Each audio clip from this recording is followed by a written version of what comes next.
A Organização Mundial de Saúde estima que em todo o mundo haja 400 milhões de pessoas afetadas por um tipo de fobia. Mas afinal, o que é uma fobia? Onde está a fronteira entre um medo, um receio e algo que depois nos limita nas nossas atividades do dia-a-dia? É sobre tudo isto que vamos falar no Sociedade Civil de hoje.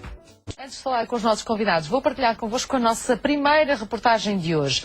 O responsável pelo Serviço de Psicoterapia Comportamental do Hospital Júlio de Matos é o psicólogo clínico José Pacheco. Faz-nos um enquadramento geral do nosso tema de hoje e depois mais à frente vamos conversar também com o hipnoterapeuta Mário Rui Santos, uma vez que esta pode ser uma solução e é muitas vezes a solução encontrada por muitas das pessoas que se debatem com estes medos e com estas fobias.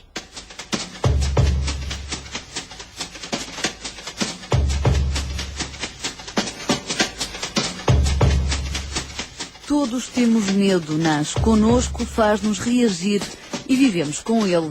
Mas quando começa a ser um medo irracional, exagerado e persistente, então a fronteira é ultrapassada. O medo está associado a um perigo muito óbvio, muito evidente, muito frequente.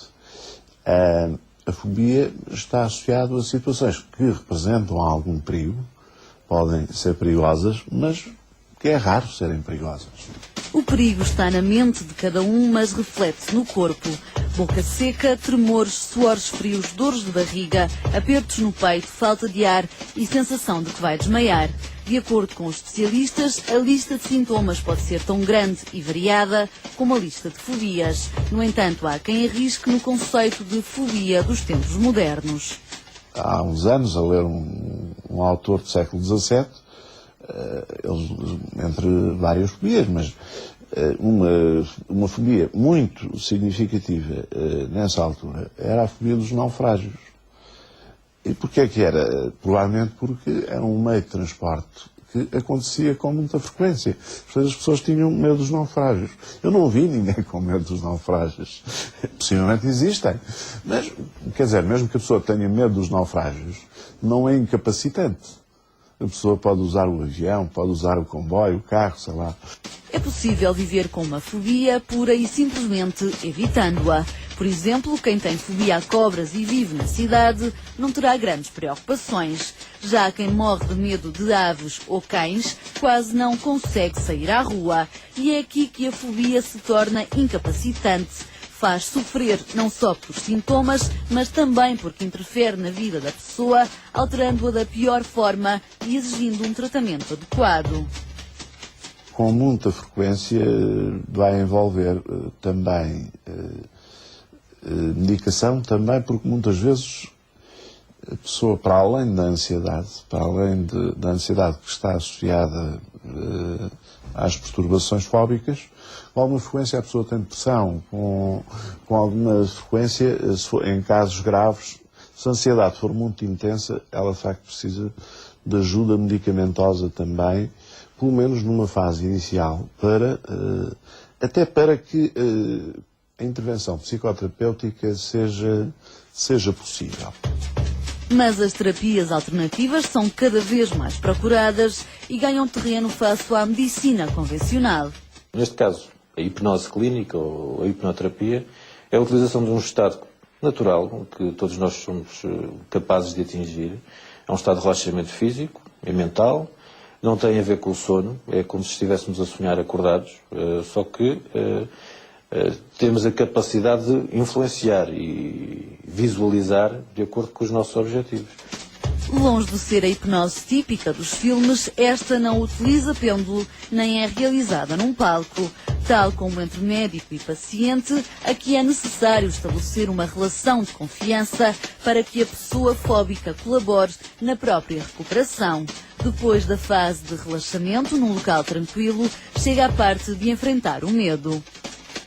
E muitas vezes, como estava a referir, temos de ir mesmo de facto para o campo, para o terreno, para experimentar. E aí sim, aí convidamos e acompanhamos a pessoa muitas vezes nessa exposição, nessa situação específica, para ela se sentir em controle e, enfim, sentir que de alguma forma essa fobia ou aquele medo estão a ser controlados.